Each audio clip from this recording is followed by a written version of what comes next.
contain us. They just kind of. Enemy in the container. Oh well. Thank you for pretty much confirming what I just said. Where I am right now, I resided somewhere in Minnesota. It's cold. It's like negative 18 degrees outside right now. 80s pop, funk, you know. My first job was on Madden, Madden 20.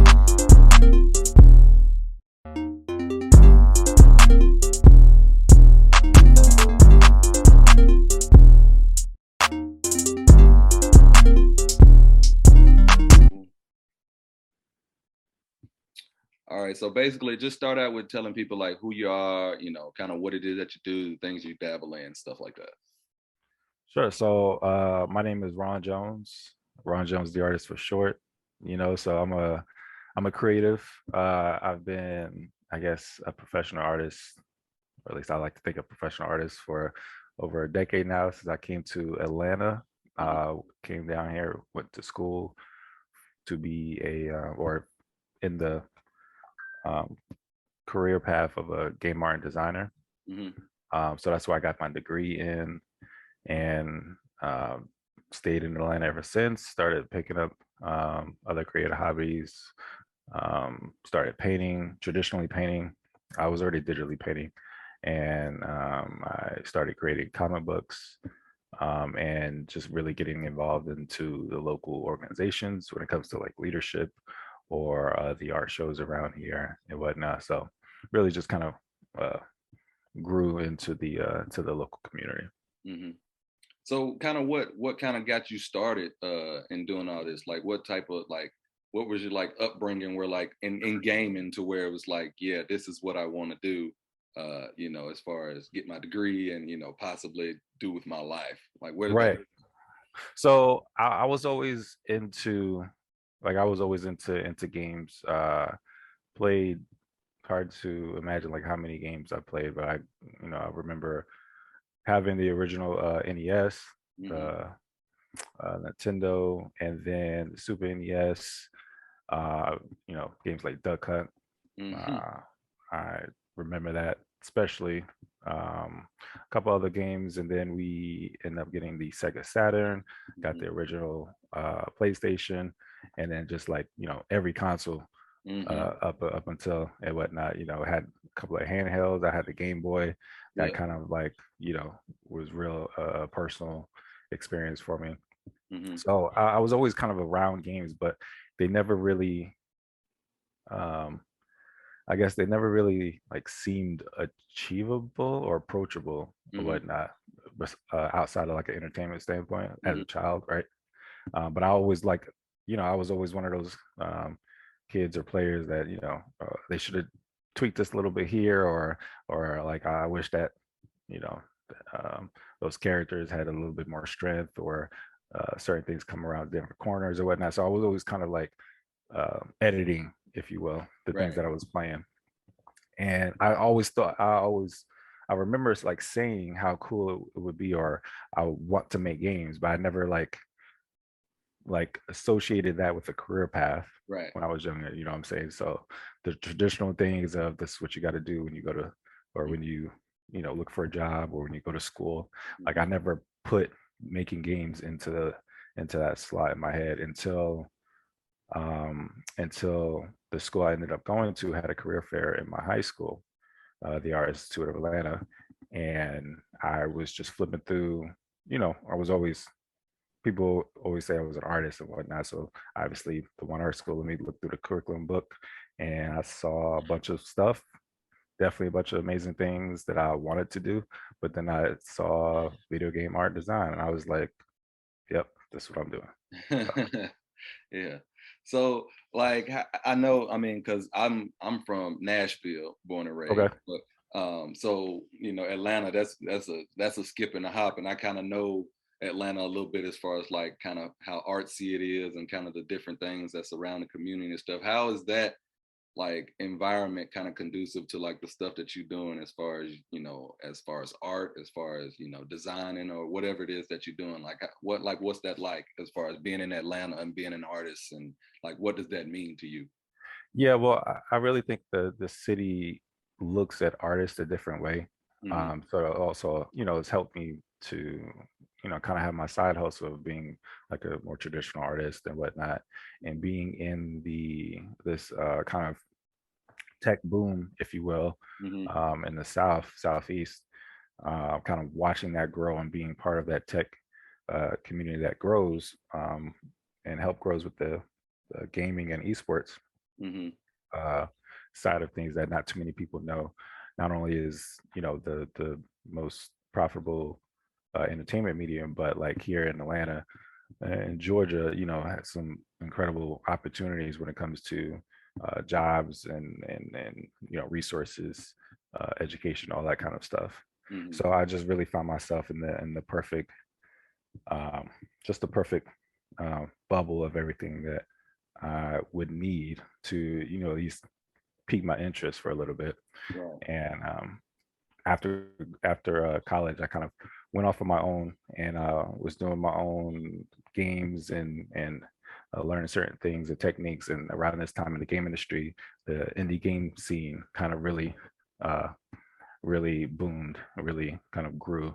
Mm-hmm. This is when Steam was getting popular. This is when mobile phones were out, so there was tons of small games. This is when Xbox Live and other games were looking for uh, digital games. So there was more of a opportunity for um, developer to consumer Mm-hmm. without having to go through publishers and stuff like that. So Mm-hmm. that's really where the industry kind of boomed, and with that came the flooding of the market, even though the access of resources like Unity and online tools and whatnot. Mm-hmm.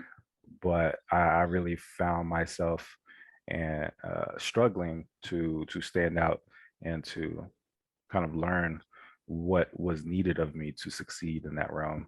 And I found that that was a relatable position. Mm-hmm. So I put together kind of a path and a list of resources, opportunities, and kind of wrapped it up into my business, the Indie Cluster, Mm-hmm. which is something I've been kind of championing and promoting and used to help the local industry grow. So, Mm-hmm.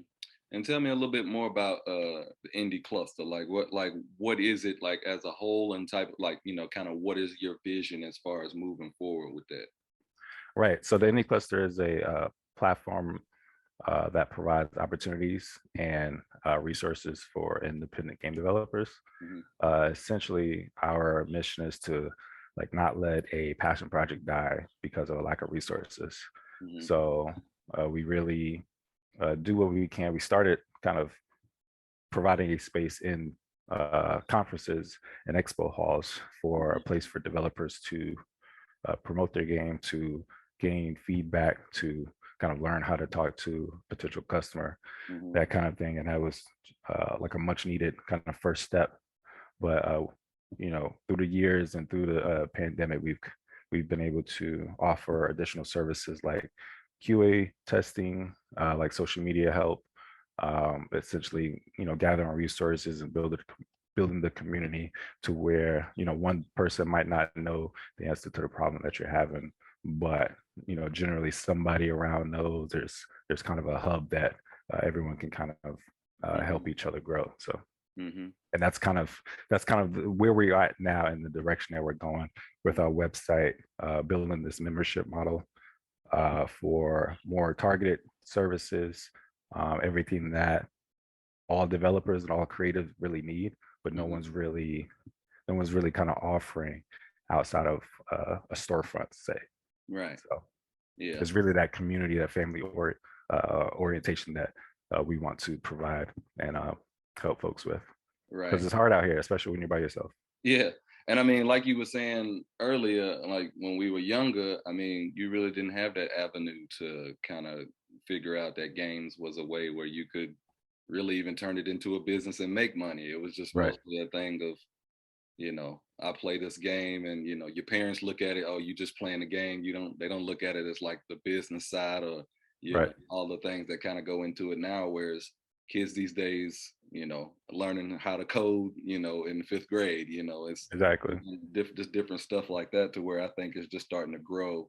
And I think especially like you said in the indie space, I think especially now with the way that we're about to start heading towards the, this VR world, and all of this metaverse and all of this, all the different things that are starting to increase. Yeah, I think it's only going to, I would hope and, imagine that it would create more opportunities for, you know, more people who don't have the same resources as these major studios definitely. and companies and stuff like that. Um, so like, do you have anything like, as far as, especially, I know you got the indie cluster stuff kind of going. Are you working on anything like currently? You got any projects in the works that you really looking forward to coming up? Anything like that? I have kind of a number of like open projects, I've like announced things in the past and they never came to fruition. So Mm-hmm. it's just most of the things that I've worked on are on my website, ronjonestheartist.com. Mm-hmm. But outside of that, like I'm always kind of working on something, but not really. It's not really like in announceable state. Mm-hmm. Um, but like I the work that I'm doing now, kind of being a part of other people's dev teams and like whether it's consultation or whether it's like helping their QA, Mm-hmm. that I kind of get more, not necessarily more enjoyment, but like I feel like I'm part of the process, and like Right. those games honestly gets more done because I could trust somebody to work on their game more than I could trust myself to work on my game. Yeah. Yeah. But so I mean, it has that, and I try to focus on the business and whatnot. I do QA services in my day job. I work for Tripwire Mm-hmm. Interactive, in Roswell. But so I have a number of projects. Honestly, my comic books get done quicker there because they're a bit easier to do. Mm-hmm. But yeah, there's I have some ideas, and people will know them one way or another. Okay.